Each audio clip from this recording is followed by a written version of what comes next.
Buenas tardes, bienvenidos a la última charla de un nuevo Codemotion. Espero que la espera haya merecido la pena para llegar a la gran charla de Big Data y geoposicionamiento.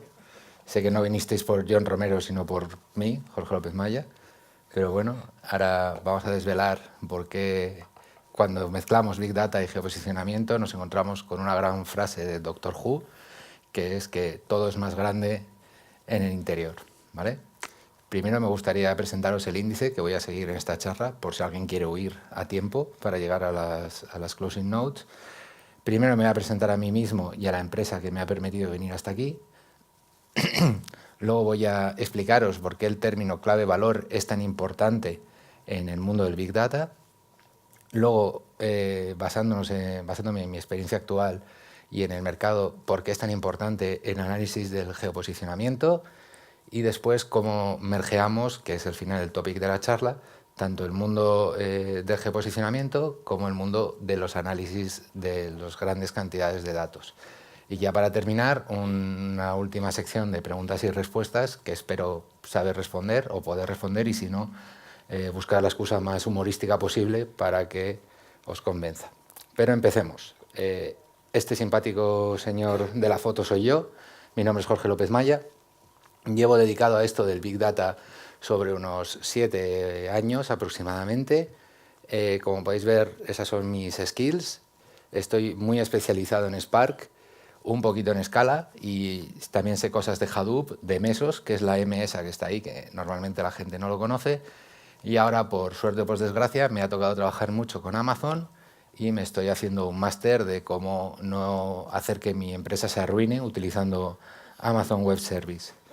¿Vale? Además de esto, también me gustaría presentaros la empresa que, como os digo, GeoBlink, me ha dejado venir aquí.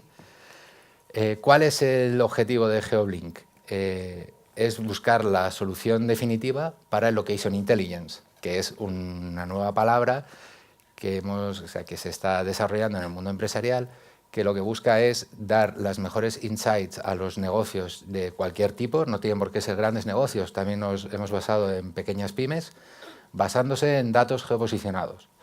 Es decir, nuestro análisis de los datos ya no se va a basar en que el dato venga de una fuente o de otra, sino que suceda en un sitio o en otro.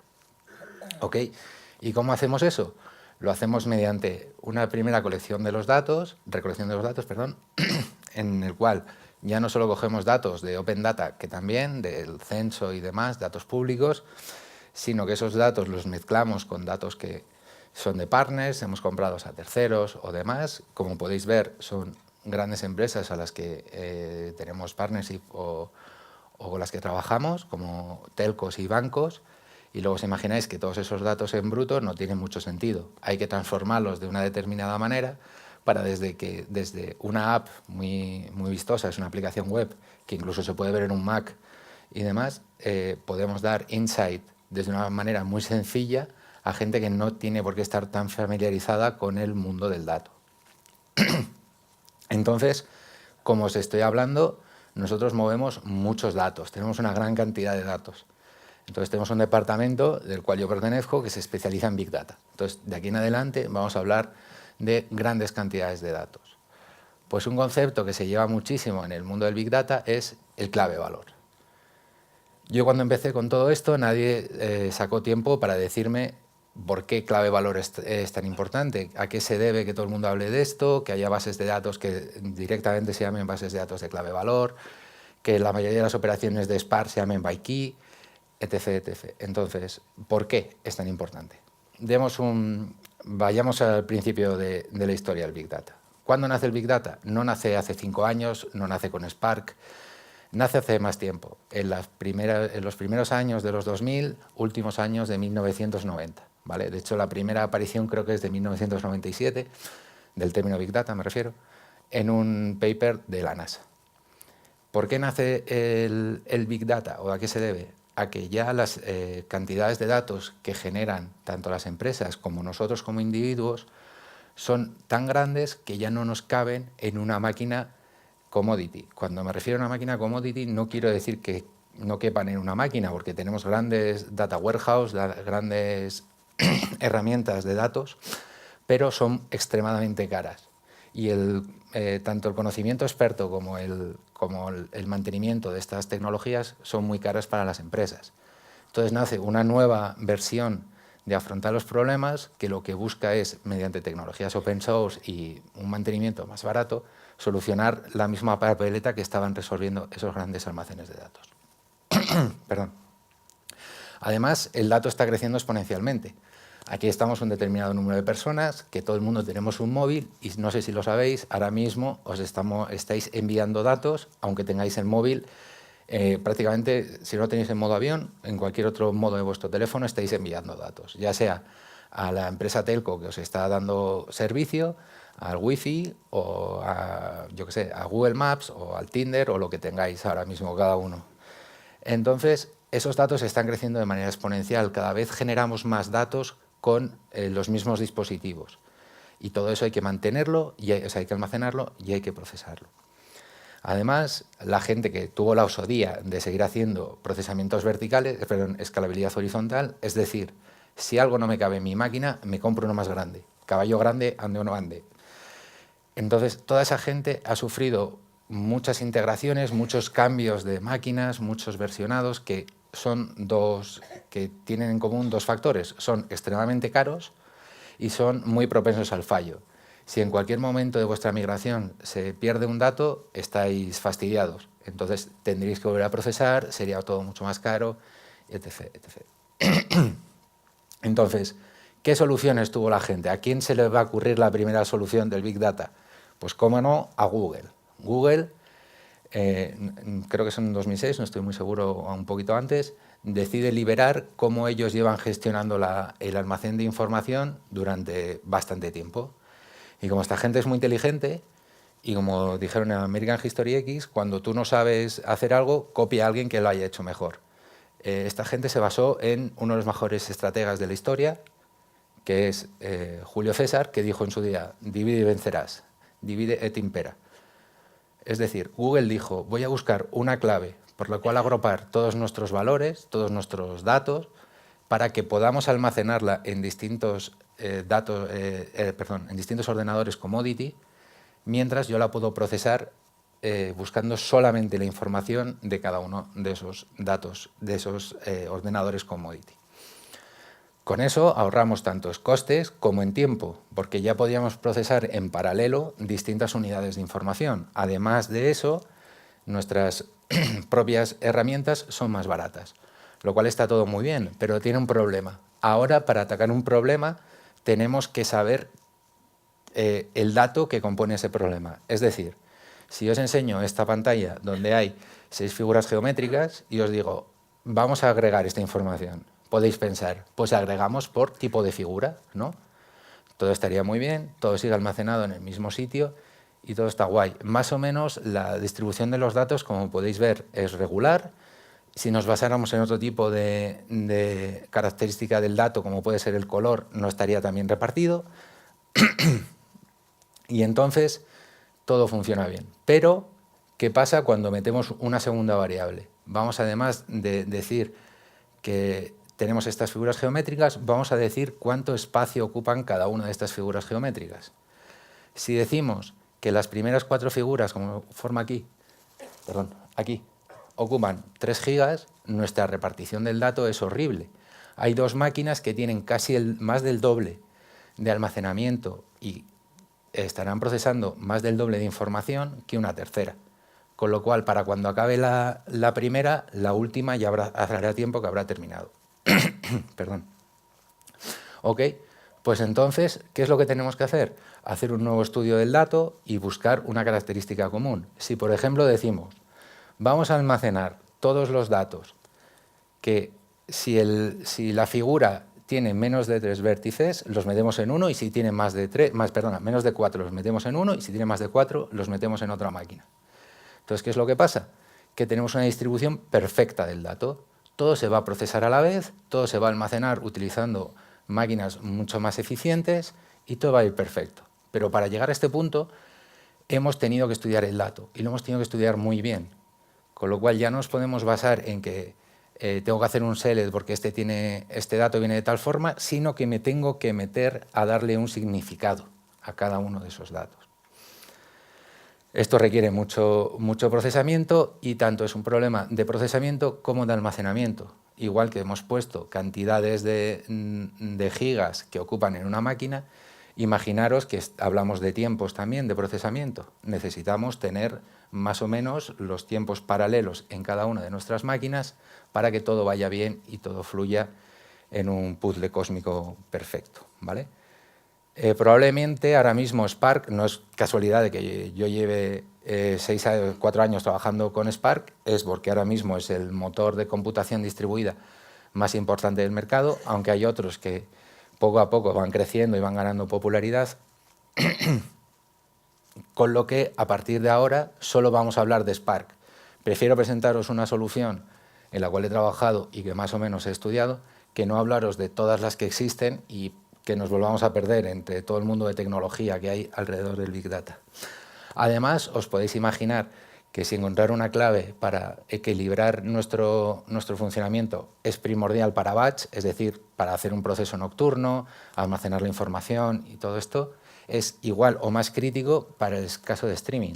Si nosotros no encontramos una clave propia para cual paralelizar nuestros datos y que sean capaces de ser procesados en segundos o en decenas de segundos, no vamos a poder responder un problema de streaming. ¿Ok? Con lo cual, ya que tenemos bastante bien explicado por qué es importante el concepto de clave-valor, vamos a explicar ahora por qué es importante para tanto el mundo de los negocios como la sociedad la analítica geoposicionada. Ok, cuando vamos a enfrentarnos a un problema, tenemos que resolver las 5 Ws. ¿Ok? 5 Ws en inglés, en castellano no tienen W, ¿vale? Es quién está involucrado en este problema. Gracias al Big Data, el quién ya no importa tanto, o sea, es decir, la persona individual no nos importa tanto como el grupo de personas que ha hecho un problema. Tanto para analizar un análisis de mercado para una gran empresa como para solucionar un problema, por ejemplo, de una ciudad de distribución de tráfico, no os interesa que yo, Jorge López Maya, riojano de nacimiento y orgulloso de ello, es residente en Madrid, sino que un varón de 34 años, bien llevados, se mueve desde el centro de Madrid hasta Pozuelo para venir a una conferencia. Y nos interesaría saber cuántos varones de 34 años hacen ese trayecto, no yo como persona. Además, ya podemos saber exactamente qué ha ocurrido. Es decir, antes podíamos decir que que un sistema no ha funcionado. No, ahora podemos decir que un sistema no ha funcionado porque este parámetro y este parámetro ya no concuerdan. Podemos mezclar mucha más información que no estaba pensada en ser mezclada desde un principio, como por ejemplo análisis de temperatura y de temperatura de la máquina y de temperatura del medio ambiente que tengamos en esa sala. Y podríamos decir que como ha crecido la temperatura de la sala, nuestros ordenadores que estaban en un data center pues han dejado de funcionar porque ha crecido mucho esa temperatura, por ejemplo. Además, gracias a esa gran ola que tenemos ahora, que es el Machine Learning, y gracias a los analistas de datos que fielmente analizan estos datos, podemos saber el porqué. Ya no sabemos que alguien ha hecho una acción, sino sabemos por qué la ha hecho. Hemos analizado su comportamiento previo y posterior y entonces sabemos que alguien ha activado un evento, ya sea comprar en una tienda, cometer un crimen o coger un autobús, porque estaba en su casa y ha ido a su trabajo, ha hecho una compra porque ha mirado antes una determinada serie de ítems o lo que sea. Y las dos últimas preguntas son un poco más cuestionables, porque tanto preguntar a alguien sobre, o sea, el Big Data no nos permite resolver la pregunta del tiempo, porque no se lleva muy bien con las analíticas de las series temporales, no tienen una clave óptima por la cual buscar, pero ahora también podemos resolver el dónde ha ocurrido. Entonces, ¿por qué nos importa tanto el dónde? Ahora mismo nosotros, o la mayoría de nosotros como millennials, queremos respuestas inmediatas. No nos gusta que Google nos avise que mañana va a haber un atasco. Queremos saber en el mismo instante donde estamos, que no dé 2 pasos hacia adelante porque alguien ha tenido un problema con el coche. O no nos importa que Black Friday sea dentro de 5 días. Queremos ofertas a la hora. Queremos respuestas inmediatas, buscamos impulsos inmediatos. Además, una respuesta lenta que cueste mucho en darnos, un análisis de datos que se dé a un día, perdón, un día en adelante y demás, no nos interesa. Nos interesa tener respuestas cuando pasamos por un evento. Por ejemplo, cuando pasamos por una calle o cuando pasamos por una tienda. ¿Ok? Como os estaba comentando, el Big Data nos permite responder relativamente fielmente a 4 de esas preguntas. Y, y los problemas geoposicionales, aunque siempre pensemos en análisis de mercado, en expansión y demás, no son solo un problema empresarial. Aquí tengo, por ejemplo, un ejemplo del mundo real. La policía de Manchester, esto es un topic que yo lo descubrí hace poco, pero porque me dijeron en algunas charlas ya ha salido, redujo en un 12% la cantidad de crímenes que sucedían en su ciudad, no solo basándose en quién ha hecho el crimen y qué antecedentes tenía, sino en el dónde. Porque sabiendo dónde ocurre, puede destinar más policía a ese mismo punto a una determinada hora, porque sabe que en ese punto es muy probable que haya un crimen o que vaya a suceder en un futuro inmediato y con una fuerte presencia policial deja de suceder. O captura al ladrón o lo que sea. ¿Ok? Pero evidentemente, yo además tengo que seguir haciendo un poco de publicidad de mi empresa, también existe el mundo empresarial. Por ejemplo, podemos hacer una predicción de ventas de un negocio basándonos en datos obtenidos a partir de la posición del negocio. Y no solo podemos basarnos en esos datos, sino que le podemos decir al cliente lo importantes que son los datos, aquí, ¿vale? El tipo de datos en el cual ahí pone tráfico de peatonal, cuando tenemos más tiendas o cuán lejos están las tiendas de tus adversarios empresariales o lo que sea, podemos organizarlas por un orden de importancia, un orden de criticidad, para que distintos negocios, basándose en distintas métricas, puedan tomar decisiones rápidas y eficientes. ¿Ok? Pues ya he terminado de hacer la telepublicidad de mi empresa, os lo prometo, y ya vamos a centrarnos en el caso de uso real. ¿Cómo podemos mergear estos dos mundos? ¿Vale? Vamos a empezar. ¿Cómo se mergean? Yo, como soy muy listo y voy muy desobrado, digo, cuando entré en esta empresa, que llevo 7 meses, dije, pues muy bien, yo sé un montón de Big Data, total, pues sé que hay que sacar una clave, cojo un punto, lo asocio más o menos, pues ya estará, ¿no? Yo con esto os voy a mejorar el performance que tenéis en un 600%. Pero me di cuenta que obtener la clave apropiada en un proyecto de geoposicionamiento no es tan sencillo. Entonces me planteé, como el famoso Doctor Who, fue a abrir la puerta de la TARDIS y me encontré que al resolver el problema, pues me encontré que había un montón de otros problemas distintos, que utilizo otra palabra, ¿vale? Y que hacen que el problema sea francamente enorme. ¿Por qué es enorme este problema? Esto es un caso de uso real, ¿vale? ¿Cuál es la clave de este problema? ¿Cómo saco datos de aquí? ¿Cómo agrego esta información para ser tratada?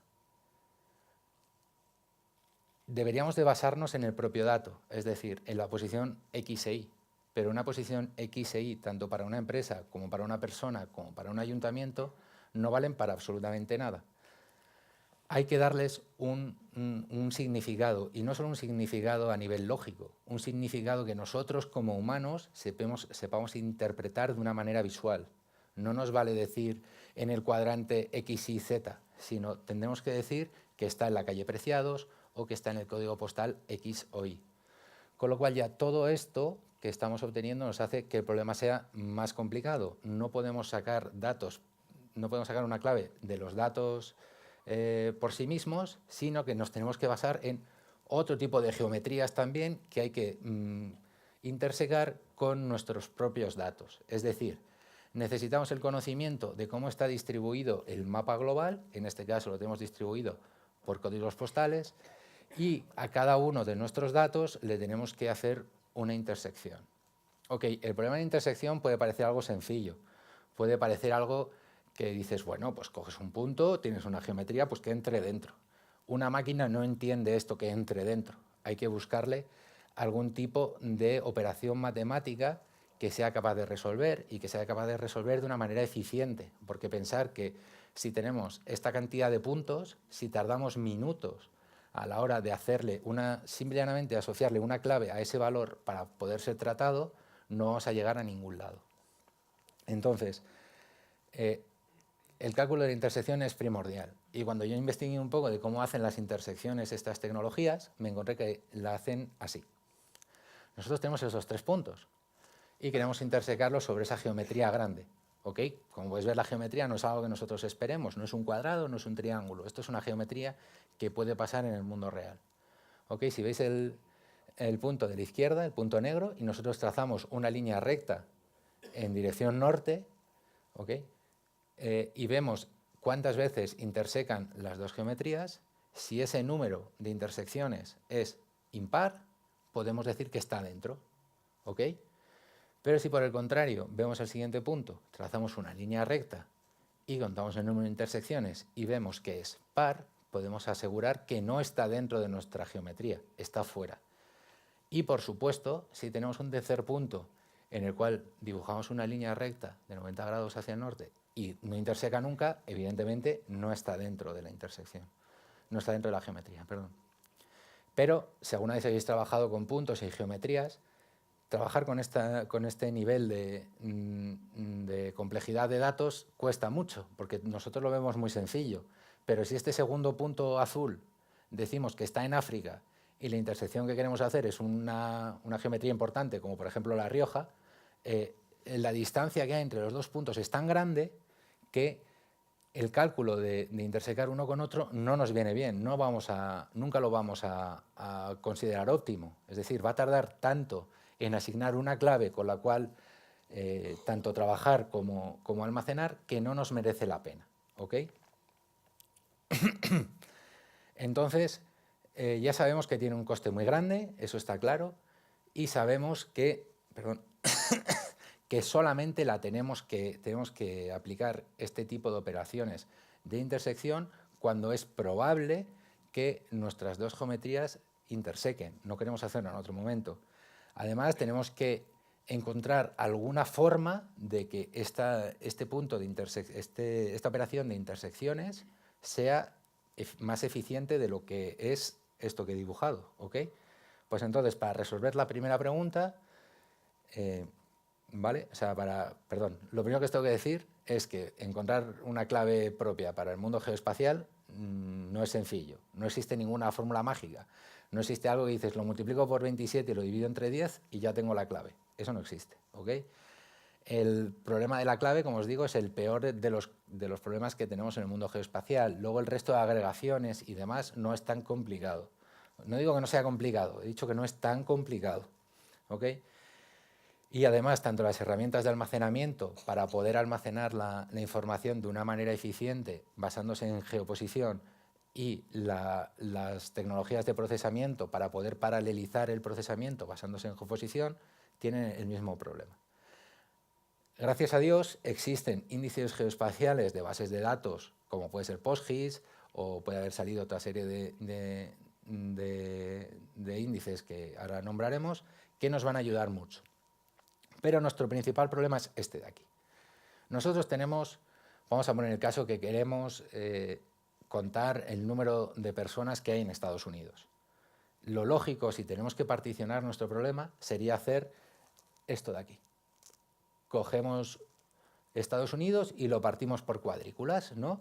Así tenemos todas las cuadrículas que podemos hacer en paralelo y podemos dividir el problema en, creo que aquí hay 12 o 16, en 16 máquinas, ¿no? Esto sería guay, tenemos procesamiento en paralelo, lo podríamos almacenar en paralelo, etc, etc. Pero si os dais cuenta, Estados Unidos está muy polarizado. Hay mucha gente que vive en Nueva York y cerca de Nueva York, y hay mucha gente que vive en California. Y en el resto hay un montón de espacio que no hay nada. Habrá, yo qué sé, caballos y ovnis, pero no hay personas. ¿Ok? Entonces, para calcular un particionamiento óptimo para nuestro problema, nos tenemos que volver a bajar al dato y tenemos que utilizar algún tipo de estrategia de particionamiento geoespacial. Por ejemplo, esta que tenemos aquí, que lo que hace que cada vez que detectamos un punto dentro de una geometría, la volvemos a partir, y la volvemos a partir, y la volvemos a partir. Entonces, vamos a tener puntos en los que hay muy poquitas geometrías, como estos que tenemos aquí, ¿vale?, que no están particionados, y otros en las que hay gran cantidad de geometrías, gran cantidad de puntos en una geometría muy pequeña, que están más particionados y, por supuesto, esta parte mucho más particionada. Con lo cual, cuando vayamos a analizar estos datos, sabremos que una vez que intersequemos nuestras geometrías en cada una de estas grids, tendremos un comportamiento óptimo a nivel de datos. Es decir, que la cantidad de información que vamos a gestionar en cada una de estas geometrías, de estas grids, va a ser óptima para nuestro procesamiento. En resumidas cuentas, que si hacemos lo de la izquierda, lo estamos haciendo mejor. Y ya está, ¿vale? Lo de la izquierda, sí, esto, lo de la izquierda, ¿vale? Entonces, para que nos sea más sencillo encontrar todo esto y no tener que picárnoslo nosotros desde cero, hay mucha gente que ha tenido este problema y han surgido iniciativas, porque siempre hay que tener en cuenta la comunidad y siempre hay que tener en cuenta que el mundo open source nos va a ayudar en nuestros desarrollos, ya sea de Big Data, de bases de datos o de lo que sea, o de propia tecnología. Hay una gran comunidad alrededor de la Fundación Eclipse.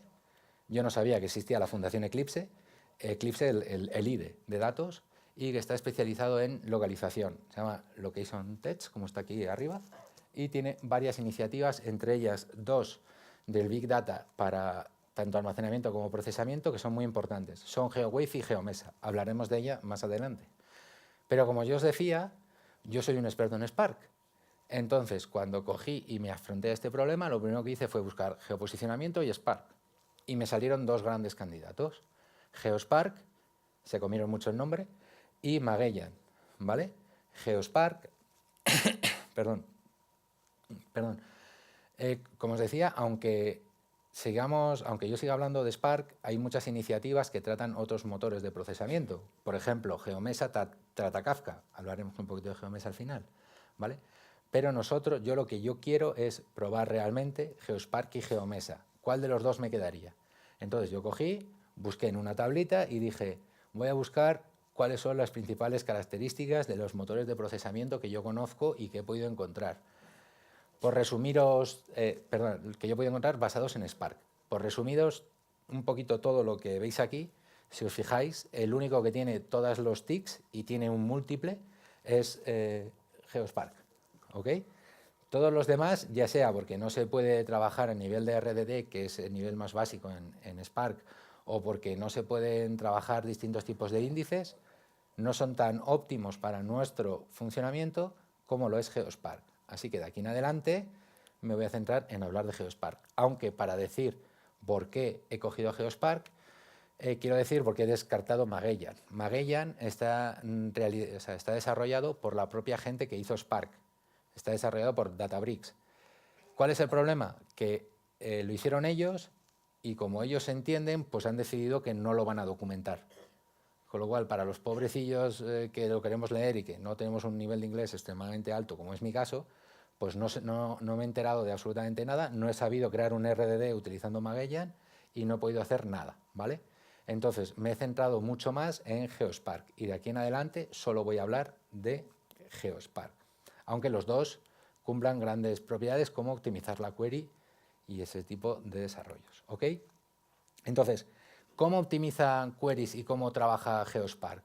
Esto será uno de los casos que más nos importan, que es la intersección de geometrías. Asignar un punto a una geometría o una geometría a otra geometría. Es decir, imaginar que estamos haciendo tanto un estudio como que hemos visto antes de puntos y asignarles códigos postales, como tener una distribución para un análisis de pandemias, de cómo una geometría que es cómo ha crecido el ébola, se interseca con otra geometría que es un código postal, ¿vale? Entonces, para hacer esos 2 índices, esta gente utiliza este nivel de estrategia. Es decir, primero particionamos por los índices que hemos visto antes. Luego, en cada una de esas particiones, que es esto que tenemos aquí, en cada una de esas particiones preguntamos por un índice geoespacial, como es el que os he dicho antes, de tipo PostGIS y demás, ¿ok?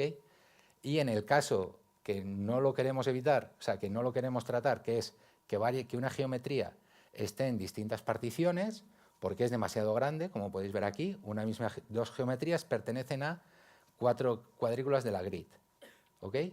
Como nosotros queremos que eso siga hacia adelante, hemos dicho, vamos a intersecar el ébola con con un código postal y solamente queremos que se trate en una sola máquina, la gente de Geospark pensó, ¿cómo puedo hacer esto? Pues si yo interseco dos geometrías, puedo decir, la intersección que se me ha creado va a tener un punto máximo, solamente la voy a tratar en esa grid en la cual esté nuestro punto máximo, que es este puntito que tenemos de aquí y que es el punto de, ¿cómo lo llaman?, de referencia. ¿Ok? Entonces, con esto Geospark nos ha dado una manera de intersecar geometrías y que solamente ocurran en un sitio de nuestro particionamiento. Nos ha hecho un proceso óptimo y eficiente. Pero viene la siguiente pregunta. ¿Realmente necesitamos juntar muchas geometrías con muchas geometrías? En nuestro caso particular, cuando tenemos puntos y solamente las queremos asociar a una sola geometría, es decir, un código postal o una comunidad autónoma, el cálculo de mezclar todos con todos es súper costoso. Entonces, lo que hemos intentado es no mezclar todos con todos y buscar a mano, mediante las geometrías máximas de cada una, mediante los puntos máximos de cada una de las geometrías, a cuál pertenece cada punto. Y hemos ahorrado bastante en performance. ¿Ok? Entonces, ya tenemos resuelto el problema, o estudiado el problema de procesamiento, nos vamos a meter con el problema de almacenamiento. ¿Ok? Como os digo, yo he trabajado mucho con Spark y actualmente en mi empresa hemos trabajado muchísimo con Geospark, pero no hemos trabajado tanto la parte de storage. Estamos en una fase que nos queremos meter con ello. Y los primeros estudios que hemos hecho son sobre Geomesa. Y os quería explicar cómo funciona Geomesa. Geomesa se puede introducir en distintas tecnologías de almacenamiento y de procesamiento. Por ejemplo, en este caso, estamos procesando datos con Spark que queremos insertar en nuestra base de datos de HBase. Entonces, como tenemos Geomesa instalado en cada uno de nuestros executor, cada vez que insertemos un dato, no lo hará basándose en una clave, sino lo hará basándose en una clave geoespacial. Es decir, puntos que yo aquí, para que los entendáis, los he puesto asociados a ciudades, los va a almacenar en espacios, en máquinas que estén relativamente cerca. Por ejemplo, Madrid y Ávila están al lado y los tres de Logroño están juntos. Y luego ya Andalucía está en otra máquina. ¿Ok? Esto sería digamos, la inserción. Pero ¿cómo se utiliza para la, perdón, para la obtención de insights, para la obtención de datos? Un cliente Java hace una query de este tipo tan raro que es el SQL, que es una forma que tienen ellos de consultar. Y en este caso, por ejemplo, nos estaríamos preguntando que nos den los datos agregados de personas en municipios o en áreas que vayan de entre 1000 y 200, ¿ok? Entonces nosotros mandaríamos esa query a HBase, que nos resolvería esa query y nos la muestra de una manera que es muy visual y que nos permite tener tipo de herramientas como GeoServer y demás que nos las pintarían de esta manera, con La Rioja, que tiene mucha más gente, como todo el mundo sabe, que Madrid o Ávila, y luego, pues eso, Huelva y demás países. Pero además, todo esto se puede leer desde Spark y puede ser procesado para ser mostrado con otro tipo de visualizaciones. Utilizando una query tan sencilla como esta que tenemos aquí, podríamos ver todos los datos de España y volveríamos a tener el mismo gráfico que tenemos aquí. Con lo cual nos permite, con cosas muy sencillas, hacer cosas muy complejas como la que hemos visto antes. Entonces, ¿qué es lo que quiero que os llevéis de esta charla? Quiero que sepáis que realmente necesitamos dar insight, ya no solo por el tipo de dato, sino por dónde ha pasado ese dato. Perdón, que para trabajar con Big Data realmente necesitáis encontrar una clave para vuestro problema. Que trabajar con grandes cantidades de datos no es posible, así que las tenemos que agregar para buscar un tipo de particionado óptimo para nuestro problema. Que los índices nos ayudan mucho y que si solamente tenéis una geometría, no las juntéis todas con todas. Con todo esto, casi tenéis la misma formación de Big Data y geoposicionamiento que yo. Entonces podéis optar a robarme mi trabajo si queréis. Cosa que, por cierto, podéis hacer ahora mismo porque estamos buscando gente, ¿vale? Os podéis meter, aquí tenemos las distintas ofertas, nuestros correos tanto de trabajo como el mío personal, por si os queréis dedicar a mandarme algún cariño o lo que sea, y ya está. ¿Preguntas?